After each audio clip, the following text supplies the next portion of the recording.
Hello students, welcome to all of you students. आज के lecture में हम लोग सीखेंगे electric potential energy due to an electric dipole. किसी डायपोल को किसी यूनिफॉर्म इलेक्ट्रिक फील्ड में रखेंगे तो उस पर कितना पोटेंशियल एनर्जी हम कैसे कैलकुलेट करेंगे, कितना होगा, किस एंगल पे हम डायपोल को रखेंगे इलेक्ट्रिक फील्ड के तो कितना इलेक्ट्रोस्टैटिक पोटेंशियल एनर्जी मिलेगा, उसको हम लोग फाइंड आउट करेंगे। यहाँ से बोर्ड में भी क्वेश्चन आते हैं और जेई मेन और नीट में भी क्वेश्चन आते हैं, तो देखिएगा ध्यान से, बहुत मजा आने वाला है। आप लोगों ने पिछले क्लास में electrostatic potential energy find out किया था, है ना। तो उसमें आप लोगों ने देखा था कि किसी चार्ज को किसी एक जगह से दूसरे जगह ले जाने में जितना वर्क डन करना पड़ता है वही क्या करता है, पोटेंशियल एनर्जी के फॉर्म में स्टोर हो जाता है। तो ठीक इसमें भी यही काम करेंगे। ऐसा करते हैं कि मान लीजिए यहाँ पर एक प्लस क्यू चार्ज है और यहाँ पर माइनस क्यू चार्ज है। हम एज्यूम करते हैं कि ये दोनों चार्ज इन्फिनिटी पर रखा हुआ, ठीक है। अब इन्फिनिटी पर रखा हुआ है तो इस प्लस क्यू को चार्ज को हम लोग उठा करके यहाँ से उठा करके यहाँ लाए और इस माइनस क्यू चार्ज को यहाँ से उठा करके यहाँ लाए। तो यहाँ इन्फिनिटी पर अगर ये दोनों चार्ज रखा हुआ तो इन्फिनिटी पर पोटेंशियल क्या एज्यूम किया गया फिजिक्स में, जीरो माना गया। Means potential at infinity is zero. तो यहाँ से यहाँ लाने में वर्क डन करना पड़ा होगा। तो जब वर्क डन करेंगे वही तो पोटेंशियल एनर्जी के फॉर्म में स्टोर हो जाएगा, ठीक है। और इस माइनस क्यू चार्ज को यहाँ से यहाँ लाने में क्या करना होगा, जो भी हम लोगों ने वर्क डन किया होगा वही पोटेंशियल एनर्जी के फॉर्म में स्टोर होगा। अब प्लस क्यू और माइनस क्यू दोनों बहुत ही स्मॉल डिस्टेंस पे है और एक सिस्टम बन गया। सिस्टम क्या है, तो डायपोल का सिस्टम है। आप जानते हो डायपोल में क्या होता है, एक प्लस क्यू चार्ज और एक माइनस क्यू चार्ज, और दोनों बहुत ही स्मॉल डिस्टेंस से सेपरेटेड होता है। मालूम है ना, बहुत बार पढ़ चुके हो, ठीक है। और यहाँ पर ओरिजिन होता है, मान लीजिए ओरिजिन से ये डिस्टेंस मान लीजिए एल है, तो ये डिस्टेंस कितना एल है, ठीक है। और अब यही डायपोल को हम ऐसा करते हैं यूनिफॉर्म इलेक्ट्रिक फील्ड में रख देते हैं, ठीक है। यही एक स्टोरी है। पहले इन्फिनिटी पर रखा, इन्फिनिटी से यहाँ लाए दोनों चार्ज को, है ना। तो आप जानते होंगे डिफरेंस इन पोटेंशियल एनर्जी। आप जानते हैं कि पोटेंशियल एनर्जी अगर हमको फाइंड आउट करना है तो पोटेंशियल एनर्जी का तो डिफिनेशन होता नहीं है, चेंज इन पोटेंशियल एनर्जी होता है। और चेंज इन पोटेंशियल एनर्जी हम लोगों ने पिछले क्लास में कैसे डिफाइन किए थे, चेंज इन पोटेंशियल एनर्जी बराबर क्या होता था, negative of work done by external force और positive of work done by conservative force. ये दोनों चीजें आपने देखा था। मीन्स अगर वर्क डन हम लोगों ने निकाल दिया तो वही पोटेंशियल एनर्जी के फॉर्म में हो, ठीक है।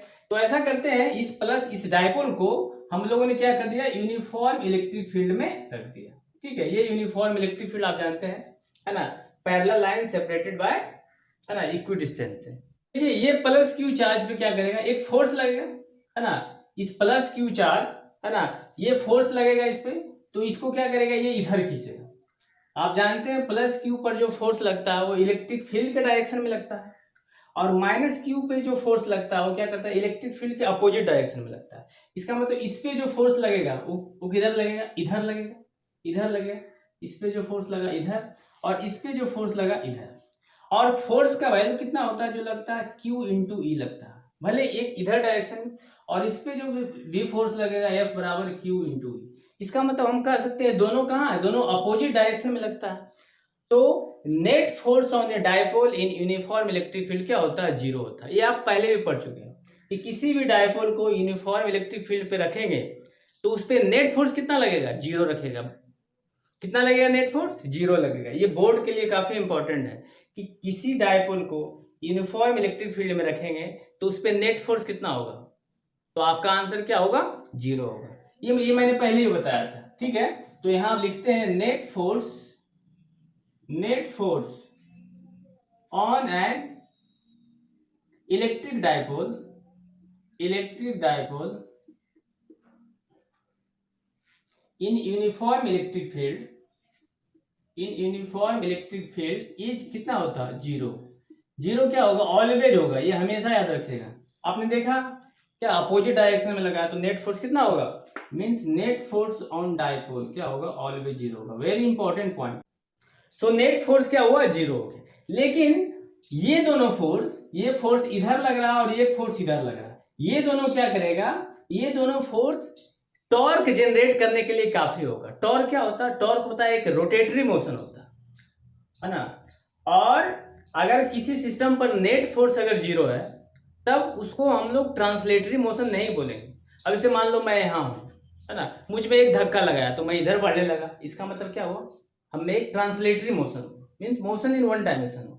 लेकिन क्या हुआ, हम पे एक ऐसा फोर्स लगा ले जिससे कि मैं घूमने लगूँ, मुझ पे एक ऐसा फोर्स, जैसे ये है, इस पे हमने फोर्स लगा दिया तो क्या हुआ, ये घूमने लगेगा, ऐसे वाला फोर्स लगाया तो क्या करेगा, ये घूमने लगेगा। जैसे आपके घर में फैन है ना, उस पर कैसा फोर्स लगता है, टॉर्क लगता है, मीन्स यहाँ पर देखो तो फोर्स लगेगा तो ये घूमने लगेगा। तो ये देखो तो ये फोर्स ऐसे, ये फोर्स इधर लगेगा और ये इधर लगेगा, है ना, ये ऐसे लगा ऐसे कर दिया, इसका मतलब क्या हुआ, टॉर्क इस पे जनरेट हुआ। जैसे मान लो आपको नहीं मुझे, है ना, ऐसे खड़ा कर दो, है ना, ऐसे खड़ा कर दो और एक फोर्स लगाया तो क्या मैं ऐसे नहीं घूमने लगूंगा, ठीक है। उसी को हम लोग बोलते हैं, एक रोटेटरी फोर्स लगेगा उसको हम लोग टॉर्क बोलेंगे, है ना। तो यहाँ हम लोग लिख सकते हैं, since F net on dipole is zero, dipole is zero, so it will not create translatory force, it will not create translatory motion,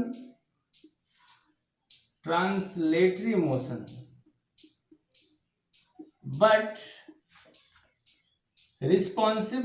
both force are responsible to create torque के लिए काफी हो। टॉर्क मैंने बताया, है ना, torque को हम लोग किससे डिनोट करते हैं, टाउ से, एक टाउ का टर्म है ना। और कितना फोर्स इस पे लगेगा, है ना, टॉर्क एक फोर्स होता है और टॉर्क बराबर कितना होता है, डायपोल, टॉर्क और डायपोल मैंने बताया था कितना होता है, पी साइन थीटा होता है, पी साइन थीटा, ये फोर्स लगता है।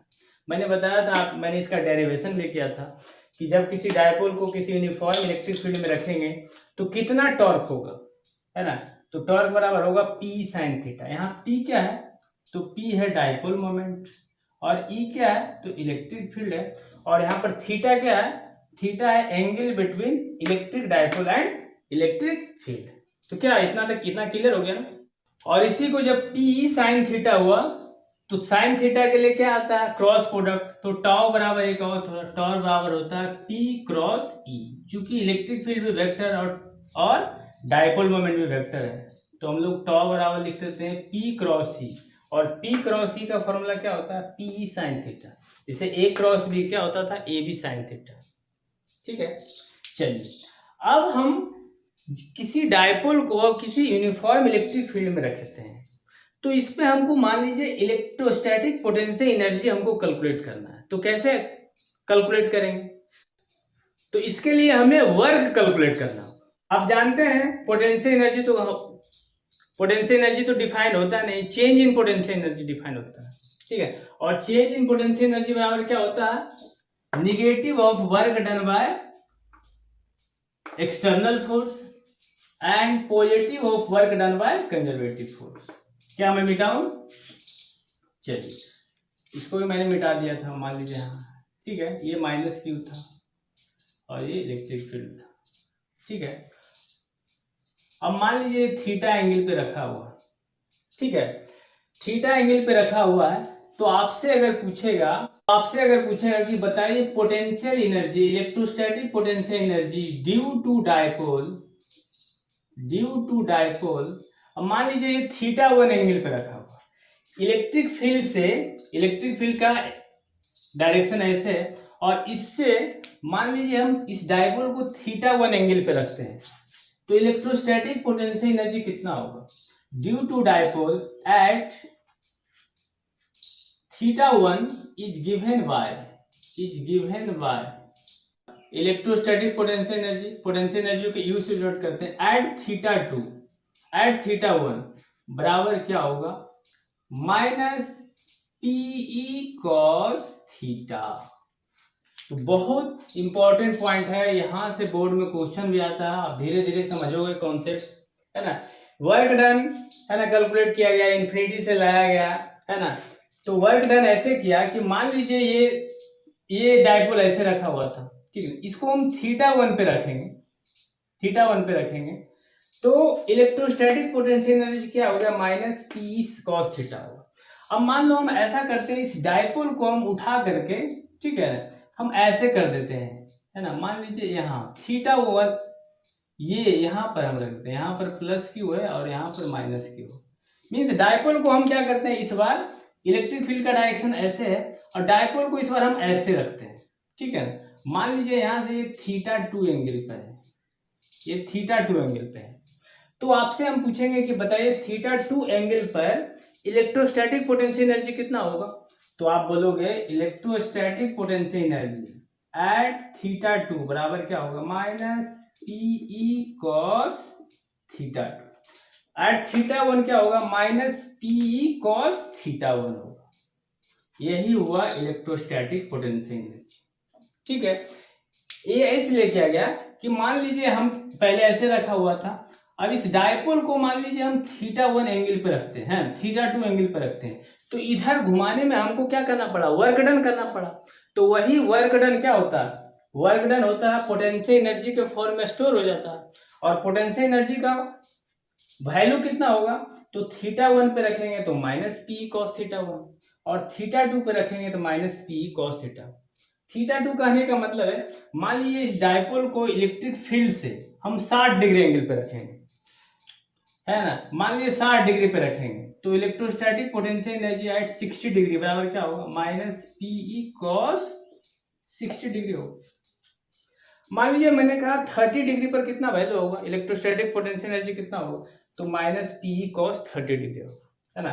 तो यहाँ से हम लिख सकते हैं electrostatic potential energy, electrostatic potential energy at angle theta is given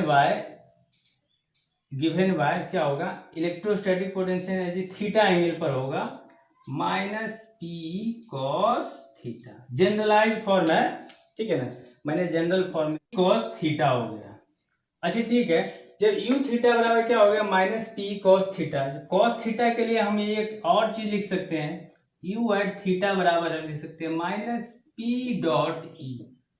अब याद कीजिए, वेक्टर के डॉट प्रोडक्ट को हम लोग क्या लिखते हैं, थीटा के फॉर्म में कॉस थीटा लिखते हैं, इसको लिख सकते हैं minus P E cos theta. तो जब यू थीटा बराबर माइनस पी कॉस थीटा है तो यू थीटा बराबर क्या होगा, माइनस पी डॉट ई। अच्छा यहाँ पर थीटा क्या है, तो लिख दोगे where theta is the angle between, very important point, theta is the angle between dipole moment and electric field, dipole moment and electric field के बीच का एंगल है, ठीक है। Potential energy minus P cos theta और torque कितना होगा, तो पी साइन थीटा टॉर्क हो, ठीक है। चलिए नोट डाउन कीजिए, हम लोग आगे बढ़ते हैं। चलिए नोट डाउन किया होगा, मैं मिटाऊं, चलिए मिटा दें। तो अभी तक आपने क्या देखा, हम इसको थोड़ा सा नोट कर लेते हैं, है ना, थोड़ा सा रिमाइंड कर लेते हैं। अभी तक जो आपने सीखा की पॉइंट्स, क्या सीखा, की पॉइंट्स अभी तक आपने देखा, फिर से, है ना, एक डायपोल बना लीजिए, है ना, कि मान लीजिए ये यूनिफॉर्म इलेक्ट्रिक फील्ड है, ठीक है, यूनिफॉर्म इलेक्ट्रिक फील्ड है और हमने एक डायपोल को रखा यहाँ माइनस क्यू, यहाँ पर प्लस क्यू, ठीक है, और ये था ई था, मान लीजिए यहाँ से थीटा एंगल था, थीटा एंगल पे डायपोल रखा हुआ था इलेक्ट्रिक फील्ड से, ठीक है। तो इलेक्ट्रिक डायपोल का डायपोल मोमेंट कितना होता है, Q इंटू 12 होता है ना। जब किसी डायपोल को यूनिफॉर्म इलेक्ट्रिक फील्ड में रखेंगे तो डायपोल मोमेंट कितना होगा, Q इंटू 12 होगा। तो इलेक्ट्रिक फील्ड का डायपोल मोमेंट क्या होता है, इसको डायपोल मोमेंट बोलते हैं। अच्छा डायपोल का डायरेक्शन क्या होता है, तो direction of direction is from negative to positive, negative charge से पॉजिटिव चार्ज की तरफ, ऐसे रहता है इलेक्ट्रिक डायपोल का डायरेक्शन। अच्छा नेट फोर्स कितना होता है, net force on dipole in uniform electric field कितना होता है, 0। फिर अभी तक आपने देखा नेट टॉर्क, नेट टॉर्क। अब किसी डायपोल को यूनिफॉर्म इलेक्ट्रिक फील्ड में रखोगे तो इसको ऐसे खींचेगा, इसको ऐसे खींचेगा, इसका मतलब इस पे क्या होगा, टॉर्क एक होगा। तो टॉर्क का वैल्यू कितना होगा, टॉर्क का वैल्यू होता है पीई साइन थीटा। टॉर्क बोलेगा निकालने के लिए तो ये आप निकालेंगे। अच्छा, पोटेंशियल एनर्जी कितना होगा, तो आपसे पूछेगा कितना एंगल पे, मान लो थीटा एंगल पे, तो हो गया माइनस पीई कॉस थीटा। इसी को हम लोग क्या लिख सकते हैं, पोटेंशियल एनर्जी है थीटा बराबर माइनस पी डॉट ई लिख सकते हैं। ठीक है, इसको भी हम लोग लिख सकते हैं नेट टॉर्क बराबर पी क्रॉस ई लिख सकते हैं। ये सब सारी चीजें आप जान गए हो। ठीक है, तो अब हम लोग सीखेंगे पोटेंशियल एनर्जी किस केस में स्टेबल होगा, किस केस में अनस्टेबल होगा और किस केस में न्यूट्रल होगा। ठीक है, तो 3 कॉन्फ़िगरेशन दिखेंगे, कॉन्फ़िगरेशन 1, कॉन्फ़िगरेशन 2 एंड कॉन्फ़िगरेशन 3। तो इतना नोट डाउन कीजिए। तो students, now we moves up to the configuration of potential energy of electric dipole. अब किसी डाइपोल को हम मान लीजिए परपेंडिकुलर रखते हैं इलेक्ट्रिक फील्ड के डायरेक्शन में, तब स्टेबल होगा कि अनस्टेबल होगा, मीन्स उसका स्टेबिलिटी चेक करते हैं। कोई स्टेबल इक्विलिब्रियम में है कि अनस्टेबल इक्विलिब्रियम में है कि न्यूट्रल में है, उन सारी चीज़ों पे हम लोग बात करेंगे। इन सपोज दैट कोई कंफर्टेबल फील करता है तो आप उसको क्या बोलोगे कि वो स्टेबल है। कोई अनकंफर्टेबल फील करता है तो उसको हम लोग क्या बोलते हैं, अनस्टेबल बोलते हैं। जैसे मान लीजिए मैं अभी यहाँ हूँ, है ना, तो अपने आप को क्या फील कर रहा हूँ, स्टेबल फील कर रहा हूँ। लेकिन जैसे ही मेरी हाइट बढ़ेगी, हाइट बढ़ने का मतलब है मेरी पोटेंशियल एनर्जी बढ़ेगी, है ना। हाइट के साथ साथ पोटेंशियल एनर्जी बढ़ता है, क्योंकि आप क्लास 11th में पढ़े होंगे पोटेंशियल एनर्जी बराबर क्या होता है, mgh होता है, g कांस्टेंट, बॉडी का मास कांस्टेंट। और जैसे ही आप हाइट को बढ़ाओगे, है ना, न्यूमेरिकल वैल्यू पोटेंशियल एनर्जी का क्या होगा, बढ़ेगा। जैसे मान लीजिए मैं अभी यहाँ हूँ तो मेरी पोटेंशियल एनर्जी क्या है, बहुत कम है, और लेस पोटेंशियल एनर्जी होगा तो हम स्टेबल फील करेंगे। मान लीजिए मेरी हाइट बढ़ गई, कहने का मतलब है मैं 10th फ्लोर पर जाकर के खड़ा हो गया और ऊपर छत से देखो तो नीचे, तो आपको डर फील होगा, मीन्स आप अनकंफर्टेबल फील करने लगे, मीन्स आपकी हाइट बढ़ गई। हाइट बढ़ने से आपकी पोटेंशियल एनर्जी बढ़ गई, और पोटेंशियल एनर्जी बढ़ा तो आप अनकंफर्टेबल फील करने लगे। इसका मतलब क्या हुआ, आप अनस्टेबल फील करने लगे। तो वही हम लोग डायपोल को चेक करें। ठीक है, तो फर्स्ट केस था, हमने कॉन्फ़िगरेशन 1 लिया, और कॉन्फ़िगरेशन 1 के केस में हम लोग क्या किए, थीटा बराबर 90 डिग्री रख रहे हैं। कहने का मतलब है ये डायपोल है और इलेक्ट्रिक फील्ड का डायरेक्शन किधर है, इधर है, इलेक्ट्रिक फील्ड का डायरेक्शन इधर, और डायपोल को हम लोग क्या रखते हैं, ऐसे रख दिए हैं। इसका मतलब इलेक्ट्रिक फील्ड से डायपोल का के बीच का एंगल कितना हो गया, 90 डिग्री हो गया। आप जानते हैं नेट फोर्स ऑन डायपोल क्या होता, 0 होता, ऑलवेज होता है, ये आप जानते हैं। ठीक उसी तरह से नेट टॉर्क, टॉर्क का वैल्यू आप जानते हैं क्या होता है। अब डायपोल हो तो इस पे टॉर्क होगा, और इस केस में मैक्सिमम टॉर्क होगा। मान लो यहां रखोगे तो नेचुरल टेंडेंसी टॉर्क डायपोल का क्या होगा कि वो इलेक्ट्रिक फील्ड का डायरेक्शन में इसको मूव कराएगा, ऐसे, है ना। तो नेट टॉर्क बराबर क्या होता है, पीई साइन थीटा होता है, और थीटा के यहाँ पर इस केस में हमने क्या रखा, 90 डिग्री, क्योंकि डायपोल इलेक्ट्रिक फील्ड से 90 डिग्री पे है। तो पीई साइन 90 डिग्री, साइन 90 का वैल्यू 1, ओवरऑल पी का वैल्यू, ओवरऑल नेट टॉर्क बराबर क्या हो गया, नेट टॉर्क बराबर पीई हो गया। ठीक है, रही बात में पोटेंशियल एनर्जी की मैं बात करूं, तो पोटेंशियल एनर्जी एट 90 डिग्री, है ना, डायपोल को इलेक्ट्रिक फील्ड से 90 डिग्री पर हम लोग रखते हैं, तो पोटेंशियल एनर्जी क्या होता है, 0 होता है। आप देख लीजिए पोटेंशियल एनर्जी का फॉर्मूला क्या होता है, यू थीटा बराबर माइनस पी कॉस थीटा, और थीटा के यहाँ पर यहाँ क्या है, 90 डिग्री, तो माइनस पी कॉस 90, कॉस 90 का वैल्यू 0, तो ओवरऑल पोटेंशियल एनर्जी एट 90 क्या हो गया, 0। तो ये आप लिख लीजिएगा, पोटेंशियल एनर्जी एट 90 बराबर क्या होगा, 0 होगा। ऊपर से आप देख लिए, इसका मतलब पोटेंशियल एनर्जी क्या होगा, मिनिमम। तो मिनिमम पोटेंशियल एनर्जी के केस में क्या होगा, डायपोल क्या होगा, स्टेबल होगा, है ना। और यहां लिखा हुआ at maximum potential energy dipole क्या होगा, अनस्टेबल। ठीक है, तो यहां लिख लीजिए इस केस में डायपोल क्या होगा, डायपोल इज स्टेबल, है ना। तो आप लिख सकते हो तो एट 90 डिग्री, है ना, कॉन्फ़िगरेशन 1 के केस में क्या है, यहाँ पर स्टेबल इक्विलिब्रियम में, स्टेबल इक्विलिब्रियम, स्टेबल इक्विलिब्रियम। ठीक है, मिनिमम पोटेंशियल एनर्जी क्या होगा के केस में स्टेबल होगा, मैक्सिमम पोटेंशियल एनर्जी के केस में क्या होगा, अनस्टेबल होगा। ये आप लिख लीजिएगा, वेरी इंपॉर्टेंट। हाँ, तो आप इस केस में देख सकते हैं कि इस केस में नेट टॉर्क क्या था, मैक्सिमम टॉर्क था, पी का वैल्यू है ना, पी आया टॉर्क बराबर है ना, तो 90 डिग्री पर रखा तो ये मैक्सिमम टॉर्क हुआ।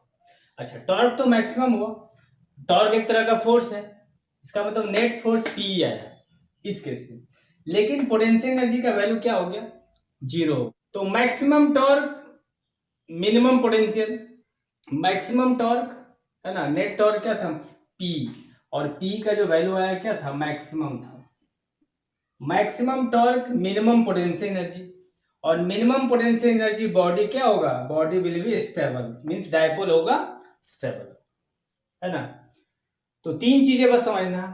सेकंड कन्फिग्रेशन जो आप देख रहे हैं, कन्फिग्रेशन 2, इस केस में थीटा का वैल्यू क्या रखा है, 0 डिग्री। थीटा क्या बता रहा, कहने का मतलब है इलेक्ट्रिक फील्ड से जो डायपोल का जो एंगल है वो क्या है, सेम डायरेक्शन में है। आप जानते हैं डायपोल का डायरेक्शन कहाँ होता है, नेगेटिव से पॉजिटिव, है ना। तो इलेक्ट्रिक फील्ड का भी डायरेक्शन है ऐसे, और डायपोल का भी डायरेक्शन, इसका मतलब दोनों का के बीच का एंगल क्या है, 0 डिग्री। जब डायपोल को हम इलेक्ट्रिक फील्ड के डायरेक्शन में रखते हैं तो नेट फोर्स तो आप जानते हैं, net force on dipole in uniform electric field क्या होगा, ऑलवेज 0। और हमको सिर्फ यूनिफॉर्म इलेक्ट्रिक फील्ड का ही कॉन्सेप्ट पढ़ना, नीट हो, जेई हो, ये सब का कॉन्सेप्ट सिर्फ यूनिफॉर्म फील्ड के लिए, नॉन यूनिफॉर्म इलेक्ट्रिक फील्ड का केस आपको नहीं पढ़ना, ये आप जब ग्रेजुएशन में जाओगे तब वहां पढ़ना, ठीक है। चलिए, नेट टॉर्क कितना होगा, तो टॉर्क बराबर क्या होता है, पी साइन थीटा होता है, और थीटा का वैल्यू यहाँ क्या होगा, पी और ई के बीच का एंगल कितना है, 0 डिग्री है, means P sine 0 degree, sine 0 का वैल्यू 0 मीन्स 0 हो गया, मीन्स नेट टॉर्क क्या हो गया, 0 हो गया। मीन्स टॉर्क यहाँ क्या होगा, कुछ होगा ही नहीं। मान लो ये डायपोल है इलेक्ट्रिक फील्ड के डायरेक्शन में, कुछ होगा ही, कुछ इसमें मोमेंट किसी तरह का होगा ही, है ना। तो इस केस में नेट टॉर्क 0 हो गया। अच्छा, पोटेंशियल एनर्जी की हम बात करते हैं, तो पोटेंशियल एनर्जी एट थीटा बराबर क्या होता है, माइनस पी कॉस थीटा, और यहाँ पर थीटा का वैल्यू क्या है, 0 डिग्री है, मीन्स पी और डायपोल मोमेंट और इलेक्ट्रिक फील्ड के बीच का एंगल कितना है, 0 डिग्री। तो कॉस 0 का वैल्यू 1, तो माइनस पी ई इंटू 1 क्या हो गया, माइनस पी हो गया। तो इस केस में क्या होगा, मिनिमम पोटेंशियल एनर्जी होगा। मिनिमम पोटेंशियल एनर्जी के केस में क्या होगा, पोटेंशियल एनर्जी मिनिमम, तो बॉडी क्या होगा, मींस डायपोल क्या होगा, डायपोल होगा स्टेबल, डायपोल इज स्टेबल होगा, स्टेबल। दूसरी चीज ये देखोगे, जब यहां पर नेट फोर्स 0 हुआ, जो किसी बॉडी पर नेट फोर्स 0 हुआ, इसका मतलब ट्रांसलेशनल इक्विलिब्रियम क्या होगा, ये बॉडी क्या है, ट्रांसलेशनल इक्विलिब्रियम। दूसरी बात ये देखेंगे कि नेट टॉर्क भी 0 है, मींस इसमें किसी तरह का मूवमेंट नहीं है। जब नेट टॉर्क भी 0 हो गया तो इसका मतलब रोटेशनल इक्विलिब्रियम में है। तो आप ये समझोगे कि जब कोई बॉडी ट्रांसलेशनल इक्विलिब्रियम में भी है और रोटेशनल इक्विलिब्रियम में है, तो उसको हम लोग बोलते हैं कि बॉडी किस केस में है, मैकेनिकल इक्विलिब्रियम में, ठीक है। तो नेट फोर्स 0 है, इसका मतलब ट्रांसलेशनल इक्विलिब्रियम, समझ लीजिएगा, ट्रांसलेशनल इक्विलिब्रियम। और नेट टॉर्क 0 है, मींस रोटेशनल इक्विलिब्रियम में है। और जब कोई बॉडी ट्रांसलेशनल इक्विलिब्रियम में भी हो, रोटेशनल इक्विलिब्रियम में हो, इट मींस कहेंगे डायपोल क्या है, मैकेनिकल इक्विलिब्रियम में। तो इस केस में हम लिखेंगे, है ना, body means dipole is in mechanical equilibrium, dipole is in mechanical equilibrium. तो ऐसे आप समझ जाओगे कि जब बॉडी ट्रांसलेशनल इक्विलिब्रियम में हो और रोटेशनल इक्विलिब्रियम में भी हो, जब दोनों केस में अगर कोई बॉडी है तो उस केस में हम बोलते हैं मैकेनिकल इक्विलिब्रियम। इस केस में आप देखिए, तो इस केस में आप देखिए तो बॉडी क्या था, सिर्फ नेट फोर्स 0 था, लेकिन रोटेशनल क्या था, रोटेशनल इक्विलिब्रियम में था, नहीं था। तो इस केस में हम नहीं बोलेंगे कि डायपोल मैकेनिकल इक्विलिब्रियम में। ठीक है, क्लियर है। चलिए अब हम आते हैं थर्ड केस, कन्फिग्रेशन थर्ड में। तो इस केस में देखिए कन्फिग्रेशन 3 में, है ना, हम लोग क्या रखते हैं कि इलेक्ट्रिक फील्ड का डायरेक्शन ऐसे है और डायपोल का डायरेक्शन ऐसे है कि आप डायपोल का जानते हैं नेगेटिव से पॉजिटिव डायरेक्शन होता है। इसका मतलब हम क्या समझेंगे, इस बार एंगल कितना है, 180 डिग्री है। डायपोल और इलेक्ट्रिक फील्ड के बीच का एंगल कितना है, 180 डिग्री। इलेक्ट्रिक फील्ड का डायरेक्शन ऐसे और डायपोल का डायरेक्शन ऐसे, दोनों के बीच का angle 180 degree.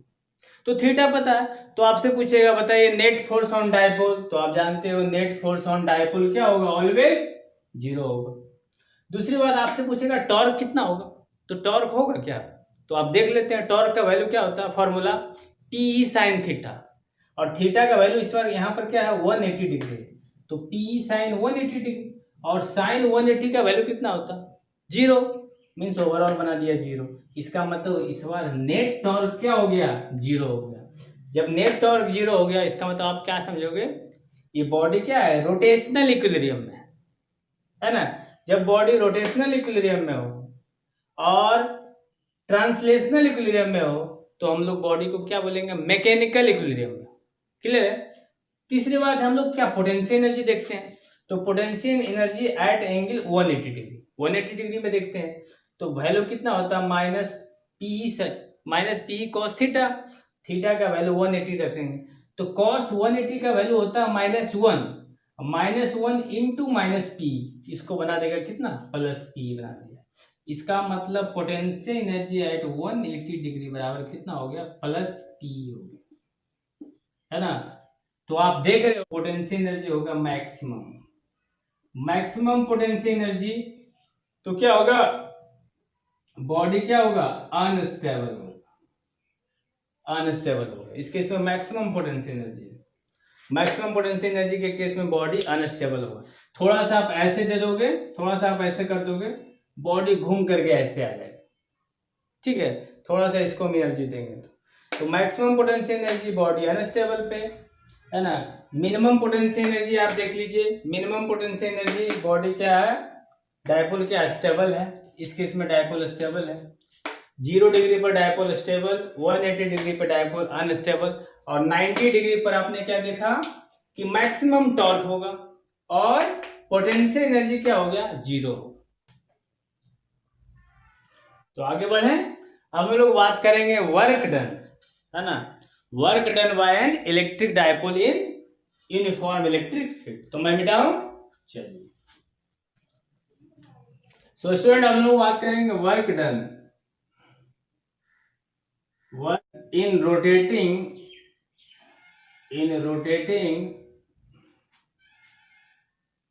and electric dipole in electric field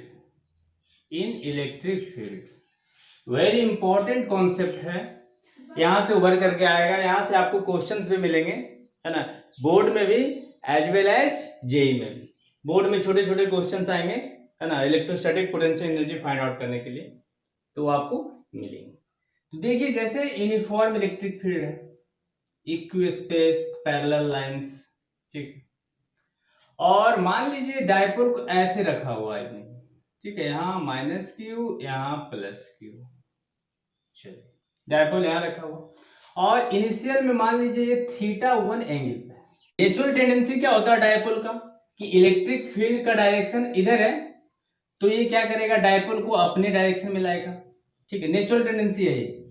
लेकिन हम क्या करते हैं, एक एक्सटर्नल फोर्स इस पे लगाते हैं और एक्सटर्नल फोर्स लगा करके इसको इधर खींचते हैं। जब इधर खींचेंगे, है ना, तो हमको वर्क करना पड़ेगा, है ना, और वही वर्क पोटेंशियल एनर्जी के फॉर्म में स्टोर हो जाता है, उसी को हम लोग करते हैं work done by electric dipole, ठीक है। तो हम लोग इस पे क्या करते हैं, एक एक्सटर्नल फोर्स लगाते हैं और एक्सटर्नल फोर्स लगा करके इसको हम ऐसे कर देते हैं, डायपोल को ऐसे ले लाए, ठीक है। अब हो गया +q यहाँ पर और -q यहाँ। मान लीजिए ये θ2 एंगल पे है, ठीक है, ये θ2 एंगल पे है। डायपोल को यहां से यहां तक लाने में जितना वर्क डन करना पड़ा, है ना, वही स्टोर हो जाता पोटेंशियल एनर्जी के फॉर्म में। और दोस्तों अभी तक आपने देखा कि पोटेंशियल एनर्जी एट थीटा बराबर क्या था, माइनस पीई कॉस थीटा। बहुत ध्यान से देखिएगा, कुछ इंपॉर्टेंट रिजल्ट्स आए अभी तक देख लो। Potential energy at theta minus PE cos theta. लेकिन दोस्तों याद कीजिए, पोटेंशियल एनर्जी डिफाइंड नहीं है, change in potential energy defined. इसका मतलब इसको हमको चेंज इन पोटेंशियल एनर्जी के फॉर्म में कन्वर्ट करेंगे। और चेंज इन पोटेंशियल एनर्जी बराबर क्या होता है, याद कीजिए होता है negative of work done by conservative force. और यहाँ कंजर्वेटिव फोर्स के जगह पर कौन सा फोर्स है काम कर रहा है, इलेक्ट्रिक फोर्स काम कर रहा है ना। यहाँ पर चार्ज की बात हो रही है, इसका मतलब इलेक्ट्रिक फोर्स। डायपोल में भी चार्ज ही होता है ना। तो चेंज इन पोटेंशियल बराबर negative of work done by conservative force, और कंजर्वेटिव फोर्स यहाँ कौन सा है, इलेक्ट्रिक फोर्स काम कर रहा है। ये फर्स्ट पॉइंट था। आप ये भी जानते हो चेंज इन पोटेंशियल एनर्जी बराबर क्या होता है, positive of work done by external force. याद कीजिए, दो तरह का फोर्स इसमें काम कर सकता है। एक्सटर्नल फोर्स, एक्सटर्नल फोर्स कहने का मतलब है अभी जो हमने इलेक्ट्रिक फोर्स के डायरेक्शन के अपोजिट जो हम लोगों ने फोर्स लगा, नेचुरल टेंडेंसी डायपोल का इधर आने का, हम लोग इसके अगेंस्ट में एक फोर्स लगा, ठीक है। तो यहां से हम क्या लिख सकते हैं दोस्तों, यहां से हम लिख सकते हैं कि चेंज इन पोटेंशियल बराबर negative of work done by electric force. तो work done by electric force बराबर हम क्या लिख सकते हैं, work done by electric force बराबर, ये साइन इधर चल जाएगा, negative of change of potential. Very important point है। अगर हमको इलेक्ट्रिक फोर्स निकालना होगा तो पोटेंशियल एनर्जी जो भी आएगा चेंज इन पोटेंशियल एनर्जी में हम माइनस साइन लगा देंगे। और एक चीज और है, यहां से हम ये कन्वर्ट कर सकते हैं कि work done by electric force रहेगा, work done by electric force कहेगा तो सिंपली हम चेंज इन पोटेंशियल एनर्जी निकाल देंगे, है ना।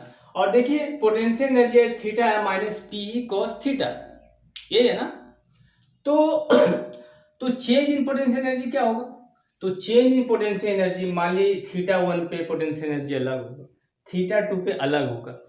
तो हम लोग चेंज इन पोटेंशियल एनर्जी बराबर हम लोग कह सकते हैं कि work change in potential energy क्या होगा, तो होगा यहां से हम लोग कह सकते हैं potential energy at theta 2 minus potential energy at theta 1, ठीक है। ये भी हम कर सकते हैं, चेंज निकालना था। तो ठीक है, इस पॉइंट पे डायपोल को हम यहां से यहां लाए, इस पॉइंट पे पोटेंशियल एनर्जी क्या है, तो potential energy at theta 2 minus potential energy at theta, क्योंकि चेंज इन पोटेंशियल तो यही है ना, change in potential energy means final minus initial. और अगर बोलेगा work done by electric force तो हम लोग क्या करेंगे, हम लोग इसमें साइन माइनस साइन लगा देंगे। चलिए हम थोड़ा सा और डिटेल में यहां आएगा, ठीक है। तो यहां से हम लोग क्या लिख सकते हैं, work done by electric force बराबर क्या था, negative of change of potential energy. अच्छा ठीक, यहीं से हम लोग क्या लिख सकते हैं, negative of change of potential energy क्या था, तो potential energy at theta 2 minus potential energy at theta 1, तो potential energy at theta 2 minus potential energy at theta 1। क्या क्लियर है। तो इलेक्ट्रिक फोर्स रहेगा तो जो भी चेंज आएगा उसमें माइनस लगा देंगे। और वर्क डन बाय, अच्छा ये था क्या, work done by external force था ना, work done by external force, work done by external force बराबर था ना चेंज इन पोटेंशियल एनर्जी। तो इलेक्ट्रिक फोर्स में जो भी पोटेंशियल एनर्जी आएगा उसमें माइनस लगा देंगे। और work done by external force रहेगा, work done by external force रहेगा तो चेंज इन पोटेंशियल एनर्जी। और कहने का मतलब potential energy at theta 2 minus potential energy at theta 1, बस यही कर देना, बाकी क्वेश्चन से समझ में आएगा। आप समझ रहे हो ना। अभी तक आपने देखा change in potential energy defined होता है, चेंज इन पोटेंशियल एनर्जी बराबर negative of work done by electric force या negative of work done by conservative force, क्योंकि इलेक्ट्रिक फोर्स भी कंजर्वेटिव फोर्स है तो वही है। और दूसरा आपने देखा था पोटेंशियल एनर्जी को हम डिफाइन कर सकते हैं किस केस में, जब positive of work done by external force, external force लगा रहे हैं जिसमें कि ध्यान देने की बात है देयर इज नो फ्रिक्शन, है ना, और काइनेटिक एनर्जी भी चेंज नहीं हो रहा था, हम ये वाला फॉर्मूला लगाएंगे। तो work done by external force रहेगा तो simply change in potential energy निकाल देंगे, है ना। कहां से कहां तक, means final potential energy means potential energy at θ2 minus potential energy at θ1। लेकिन work done by electric force रहेगा तो हम लोग क्या कर देंगे, आगे हम माइनस साइन लगा देंगे। चलिए बस इतना ही कॉन्सेप्ट था, यहां तक किसी को प्रॉब्लम? चलिए क्लियर है। ये कैसे आया, क्योंकि चेंज इन पोटेंशियल एनर्जी बराबर होता है, देख लिए, चेंज इन पोटेंशियल एनर्जी बराबर negative of work done by electric force और positive of work done by external force. ये बहुत पहले से आप पढ़ते आ रहे हो, ये सारी चीजें आपको याद हो गई हो। अब यहीं से छोटे मोटे क्वेश्चन आते हैं बोर्ड में, ये सारा कॉन्सेप्ट क्लियर है, आगे बढ़े क्वेश्चन करें। चलिए क्वेश्चन कर रहे हैं, क्वेश्चंस में यही तो मजा है। Change in potential energy defined होता है फिजिक्स में, पोटेंशियल एनर्जी डिफाइंड नहीं होता है। चलिए क्वेश्चन करते हैं। क्वेश्चन अगर आपसे पूछे गए find work done vital force in moving dipole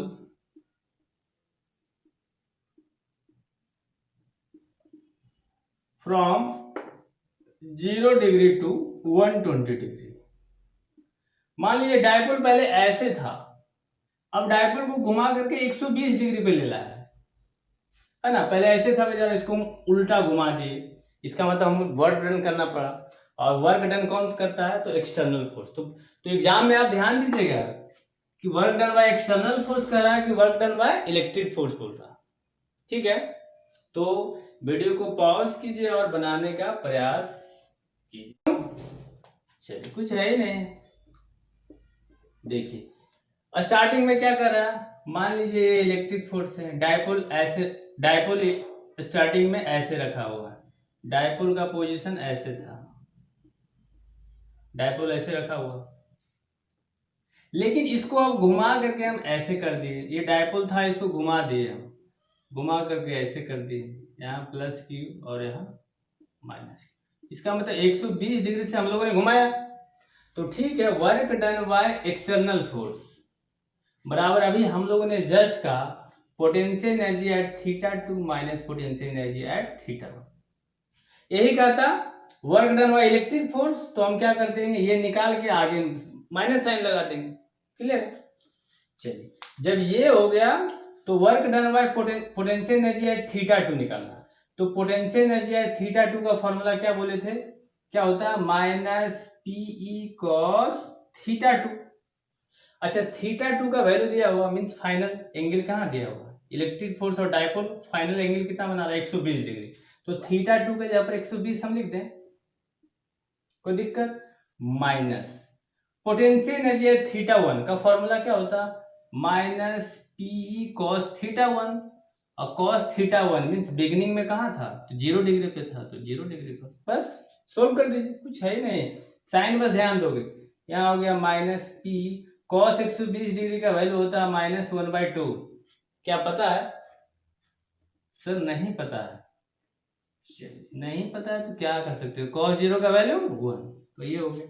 overall आप देख लीजिए, माइनस माइनस क्या हो गया, प्लस p/2 प्लस पीई बराबर कितना हो गया, 3/2p।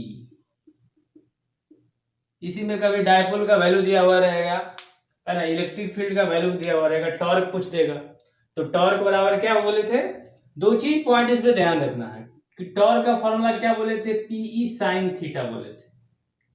और इसी में चार्ज पूछ देगा कि चार्ज का मैग्नीट्यूड क्या है, तो हम लोग पी के जगह पर की लिख देंगे, Q इंटू 2L इंटू ई साइन थीटा।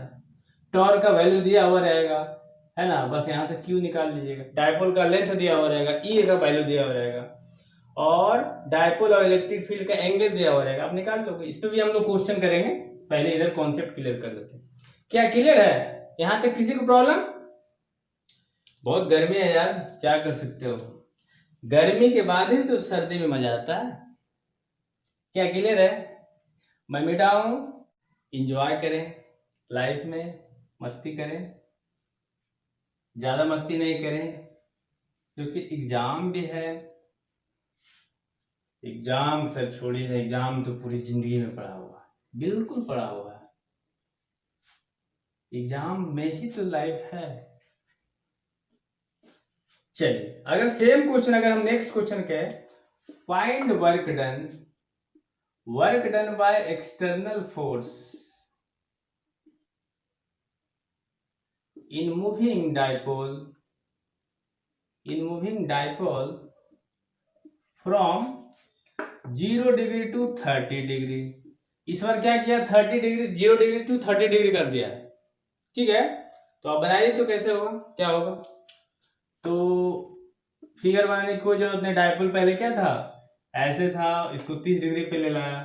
तो हम लोग जानते हैं work done by external force बराबर क्या होता है, बराबर क्या होता है, पूछ रहा हूं मैं आप ही से, तो सर पूछिए क्या होता है। Potential energy at theta 2 minus potential energy at theta, change in potential energy, कोई वर्क डन बोलते हैं ना, ठीक।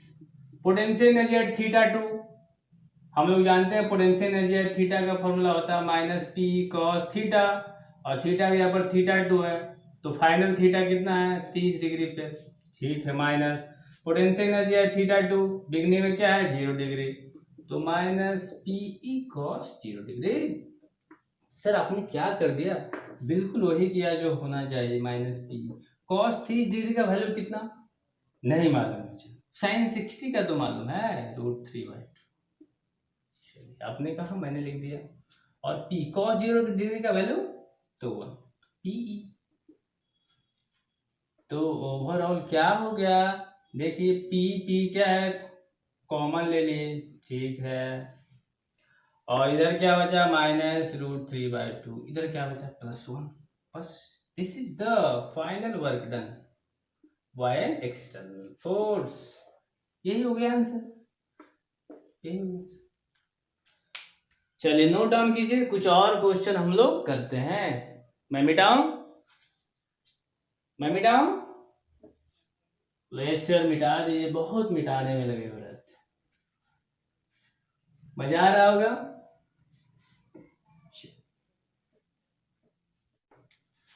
क्वेश्चन है find the work done by an external agent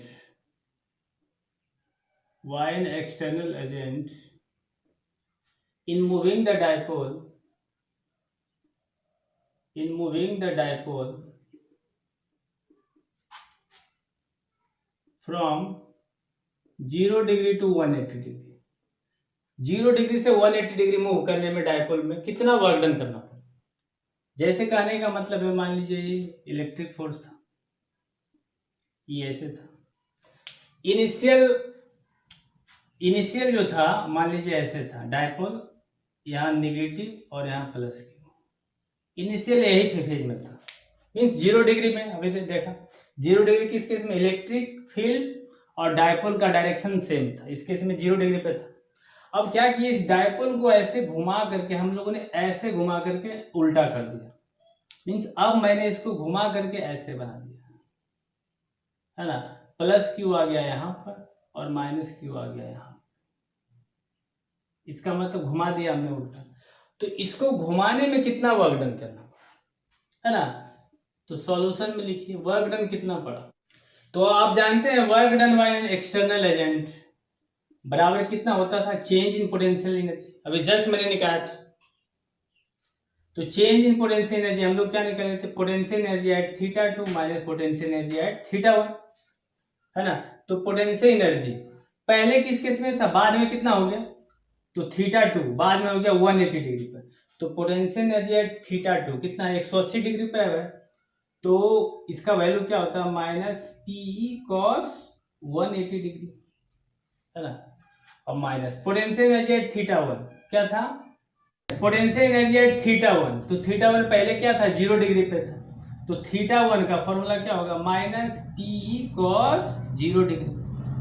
अब देखिए तो क्या हो गया -PE cos 180 degree, cos 180 degree का वैल्यू क्या होता है -1 होता है, ठीक है।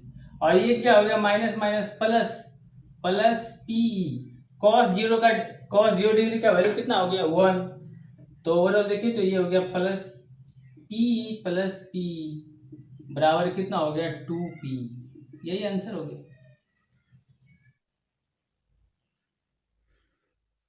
तो स्टूडेंट नेक्स्ट क्वेश्चन जो आपके स्क्रीन पे दिख रहा है, इसको आप वीडियो को पॉज कीजिए और 2 मिनट और इसको सोल्व कीजिए। ये आपके कॉन्सेप्ट को बिल्ड करने के लिए काफी इंपॉर्टेंट क्वेश्चन है। इसके बाद जो भी सवाल आप करोगे एनसीईआरटी से रिलेटेड, चाहे कोई क्वेश्चन बैंक उठा करके इस चैप्टर से प्रॉब्लम करोगे, आपको किसी तरह का प्रॉब्लम नहीं हो।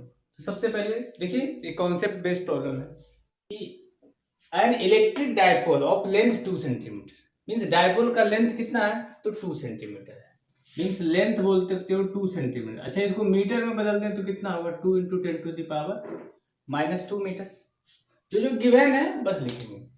और कह रहा है is place with its axis making an angle 60 degree to the uniform electric field of 10⁵ newton coulomb. Means electric field का वैल्यू दिया हुआ 10⁵ न्यूटन पर कूलम। ठीक है। If it experiences torque 6√3 newton metre. कहने का मतलब है कि मान लीजिए ये इलेक्ट्रिक फील्ड है, ठीक है। पहले डायपोल इसी पोजीशन में रखा हुआ था, डायपोल ऐसे रखा हुआ था, ठीक है। बोला कि डायपोल को इधर घुमा दिया, कितना एंगल से, डायपोल को ऐसे घुमा दिया है ना। मान लीजिए यहाँ प्लस क्यू यहाँ माइनस क्यू, डायपोल को घुमा दिया 60 डिग्री एंगल से। पहले डायपोल ऐसे था, इसको घुमा दिया ऐसे, ठीक है। तो टॉर्क कितना हुआ, जैसे ही डायपोल पहले ऐसे था ऐसे घुमाया तो टॉर्क इसमें कितना हुआ, स्वाभाविक है नहीं, इसका नेचुरल टेंडेंसी ऐसे जाएगा। तो टॉर्क कितना आया, टॉर्क आया 6√3, मीन्स टॉर्क का वैल्यू कितना आया 6√3 न्यूटन मीटर गिवन है। अच्छा ठीक, कह रहा find the magnitude of the charge. Charge का मैग्नीट्यूड क्या है आप जानते हो, क्यू का वैल्यू निकालोगे, जो वैल्यू ये उसी का ही। Dipole consist of opposite charge and equal in magnitude, तो क्यू का वैल्यू हम लोग निकाल देंगे, ठीक है। उसके बाद दूसरा पोटेंशियल एनर्जी, तो सबसे पहले तो जो बोला वही निकालेंगे। तो चलिए सॉल्यूशन में आते हैं, सॉल्यूशन में है ना। देखिए टॉर्क बराबर क्या होता है Q × 2L × E sin theta. याद कीजिए टॉर्क बराबर मैंने क्या बोला था PE sin थीटा होता है कि नहीं। कोई डायपोल को यूनिफॉर्म इलेक्ट्रिक फील्ड में रखोगे तो उस पर टॉर्क का वैल्यू कितना होगा PE sin थीटा होता है। अच्छा P क्या होता है डायपोल मोमेंट। अब P के जगह पर हम लोग लिख सकते हैं Q × 2L × E × sin theta. अच्छा ठीक है, थीटा मालूम है क्या, तो थीटा क्या होता है dipole moment of electric field के बीच का एंगल। तो ये गिवन है, तो यहाँ पर 60 डिग्री कर दें। चलिए अब देखिए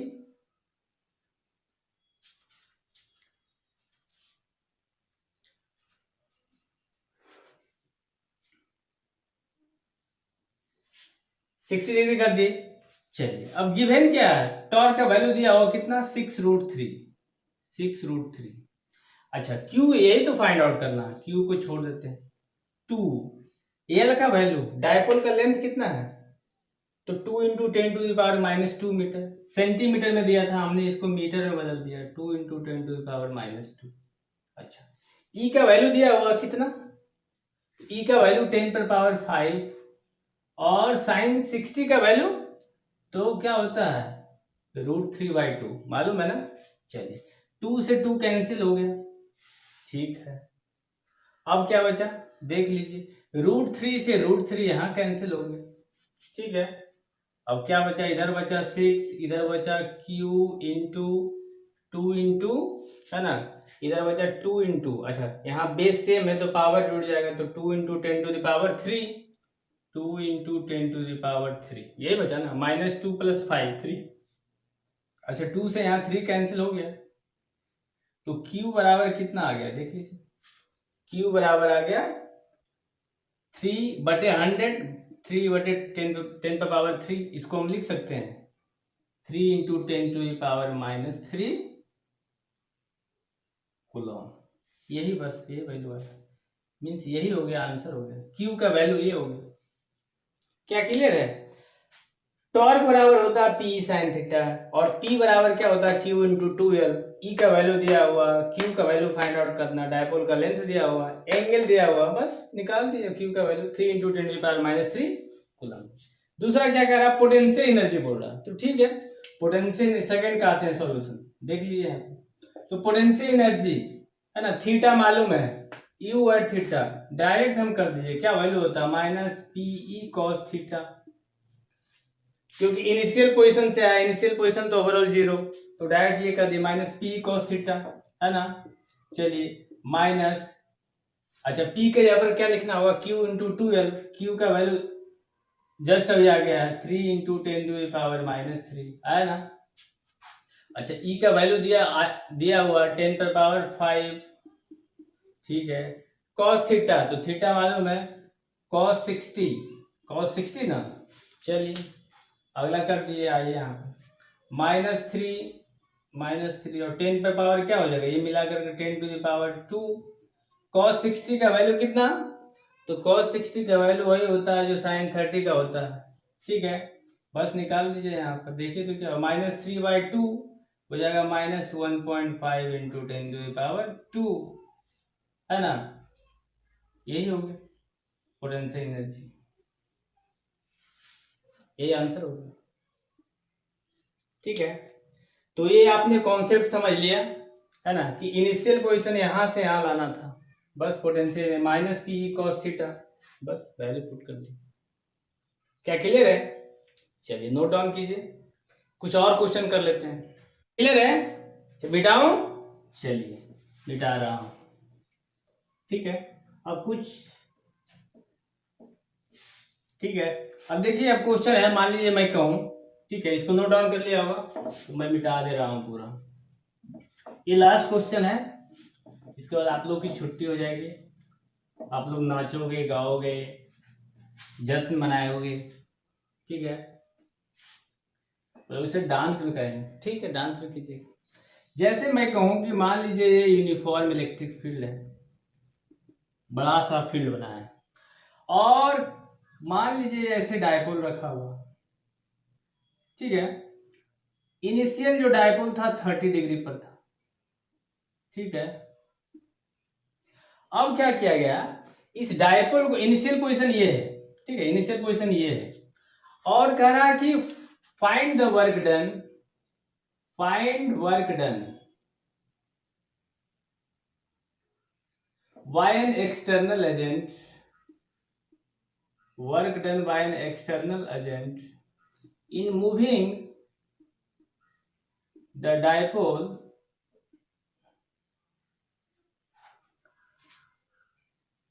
टू 60 डिग्री, मीन्स डायपोल को 60 डिग्री पर मूव करा दिया गया, ठीक है। कहने का मतलब डायपोल को अब ऐसे कर दिया गया, ठीक है,